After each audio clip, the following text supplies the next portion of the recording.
What's going on, guys, and welcome back to another episode of Career Mode, episode number 259, and we start today's episode off with the new season in the league. So that's fantastic news for us. We're back in La Liga, trying to retain our title, and yeah, we get underway here against Getafe at home, and it was going to be a difficult game actually. I was expecting to have this game as quite a walkover really, but no, Getafe played really well straight from kick-off, and in the 10th minute they had a good chance, but the shot was blazed over the bar. But in the 23rd minute, Pilo comes forward here, bursting run from my centre-back, plays it out wide to Marcano, scoop turns, gets a bit lucky, but there's nothing lucky about the finish with his left foot.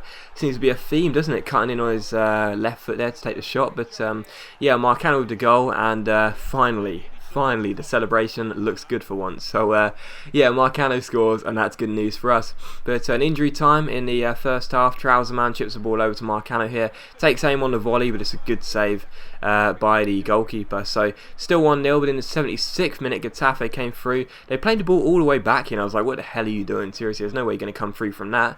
But they did. What a great ball inside, and the ball hit the post, but it just seems to bounce off Sutil Torrado's heel, and unfortunately goes straight to the Getafe play, put the ball into the back of the net. So frustrating as hell. That was a poor goal to concede. But anyway, with a few minutes to go, I went ultra attacking. I thought there's no way I'm going to draw in the first game. I want to win this damn thing. But we just couldn't seem to get the ball forward really. Getafe were playing really good defence, and were playing high press. Just couldn't seem to get past them. But there was a great win back there by Marcano. Poke finds Nsaya, and Nsaya tries to get free to Trouser man. It gets blocked. Comes to Trouser man. Comes to Mayol here. Mayol gets tackled, but there is Trouser man closing in, and he puts the ball into the back of the net. So yeah, can anyone tell me why I just said closing in there on that finish? Left foot, bit of a tight angle. Anyone know why? Trouser man closing in. Anyone get that? No. Anyone get that? No. You're too young for that.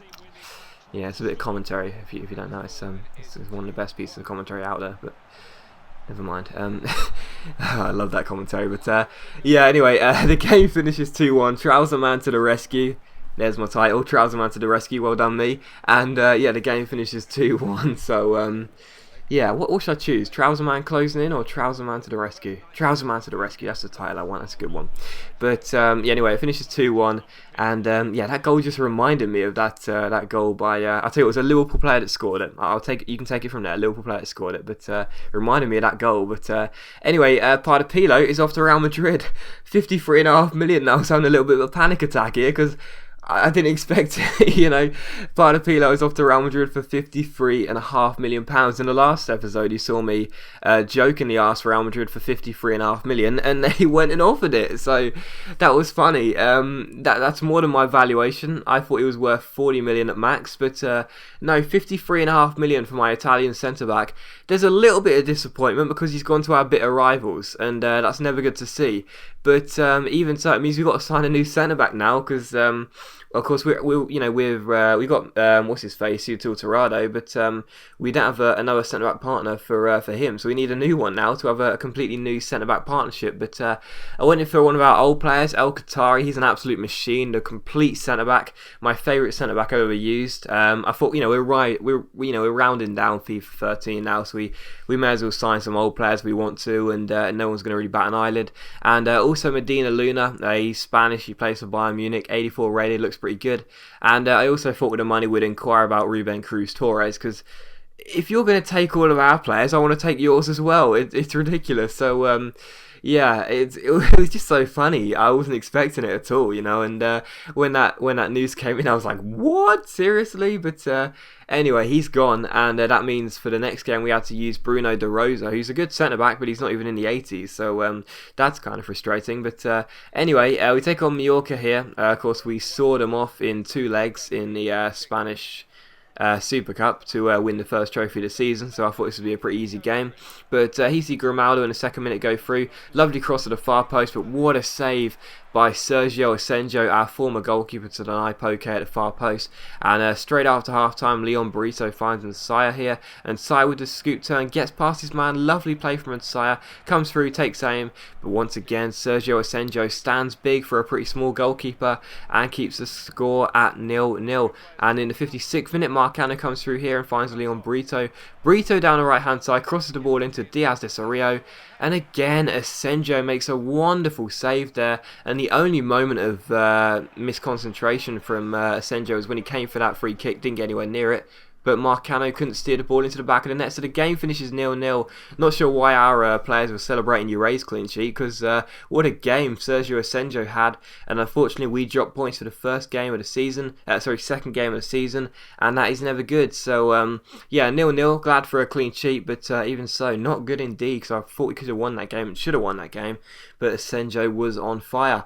But Bayern Munich came back to us. They said they wanted £18.5 million for Medina Luna. We offer 17 million, so I don't think he's worth that much, but he's a good centre back regardless. And yeah, we also had Real Madrid say just piss off with the negotiations about Trouser, so we just said, alright, fair enough, we will stop. But anyway, Lazio came in from Ravac here, and this was really frustrating because they just wouldn't offer the other couple of million I was after, which he's worth. And of course we don't have too many backup strikers, and we don't seem like we're going to be able to get Valdez Diaz, so I'd like to keep him. But anyway, El Qatari, the Liverpool centre back here, we offer 28.5 million plus Seijas here. It was a bit of a desperation bid. We had a game straight after this, so I wanted to get him in as quick as possible. And also, yeah, Lazio, they just would not go higher than £10 million. I'm going to tell you what happens right now. They just would not go higher. It was the same thing every single time. But very frustrating indeed. But then Uray comes to us and says, I'm really sorry, but I've come to the realisation I can't stay at this football club any longer. I want a move in the transfer window. What is that about? I took you from the Balearic Islands, I took you from Mallorca, I made you into the best goalkeeper in the world, I made you into the joint best player in the world, and you're saying you want to leave? You got everything here. Ridiculous. You, sir, are disloyal. But anyway, I'm not going to let him leave. That's just annoying. But we offer in for Valdez Diaz again, and Bayern Munich accept the £17 million bid we made for Medina Luna. So we go ahead and offer him a contract, £80,000 a week for 5 years, and we also get a transfer offer coming for Felipe Santos Jr. here. It's our striker, and of course it's from Manchester City, and we decide to ask for £5 million because it's not like they ain't got the money. So yeah, there you go. And straight after that we get a news article. It's from Uray saying he wants to leave. He's written a transfer request, and yeah, just very frustrating indeed because he's our top goalkeeper. He's the best goalkeeper in the world, joint best player in the world, so yeah, it's kind of annoying. But anyway, yeah, Mallorca here, finally, after such a long piece of negotiations, accept the deal for Valdez Diaz, which is good. And then Liverpool accept the bid we made for El Qatari, which is fantastic. Because he is just an absolute machine at the back, and of course he's one of our longest serving players, taking him back from Liverpool, so that'll be good news indeed. And of course Medina Luna, yeah, he comes in, he accepts the contract and he comes in, so we're going to strengthen the CB area massively, you know. Obviously lose part of Pilo with the money, we'll replace him with El Qatari, a 91 rated centre back, in my opinion the best centre back in the game, because he's 6'7" and still very quick. And of course we're getting Medina Luna as backup, so yeah, it seems very good indeed to me. Seems like good business. But anyway, Lazio, yeah, they weren't going to go higher than 10 million from Ravac, so I said forget about it. And of course Santos Jr. was on his way to Mallorca, so I said sorry City, but you've been beaten to the punch. And then Sunderland decided to come in for Uray. I'm not sure why, they've got Courtois, but they decided to come in for Uray, so I was like, okay, fine, £50 million and I'll let him go. But to be honest, I don't want to let him go. He's such a great goalkeeper, and yeah, even if that bid does get made, I don't want to see him leave. But anyway, here you see another news article. Uray heading for the exit door. The likes of Valencia and Sevilla, possibly Arsenal coming in for him as well. Just it's annoying because it seems like he's a hot property now, but I don't want to sell him at all. But the board say, should we sell Uray? We are allowing you to make the final decision on Uray. The board will back you in whatever decision you make. So I was like, okay, fine. If I've got the board's full back in, usually they say, get rid of him. But if I've got the board's full back in, I'll say to Sunderland, forget it. I'm not accepting it. Or am I? I don't know. I mean, I might do. Maybe I should counter offer. It's, not a bad deal, I suppose, for a goalkeeper who wants to leave. But then I decided, actually, no, screw it, because he's the best goalkeeper in the world, joint best player in the world. No, he's not leaving. He's my goalkeeper. So yeah, Uray is staying. He may not be very happy about it. He may want to leave, but fuck it, he's staying with me. I'm not letting him go. And Sevilla came in for Jabor on loan. We stalled it because I wanted to assess the fullback option and see how many players we've got to work with in the fullback area.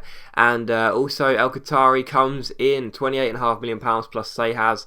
Maybe a bit of an overspend, but to be honest, in my opinion, best centre back in the game. So I'll take it. Anyway, Valdez Diaz wasn't happy with the contract we put in, so we offer him a new one. Squad rotation status plus 60 grand a week for 5 years, and we'll see what happens there. And yeah, that was that for this, I think.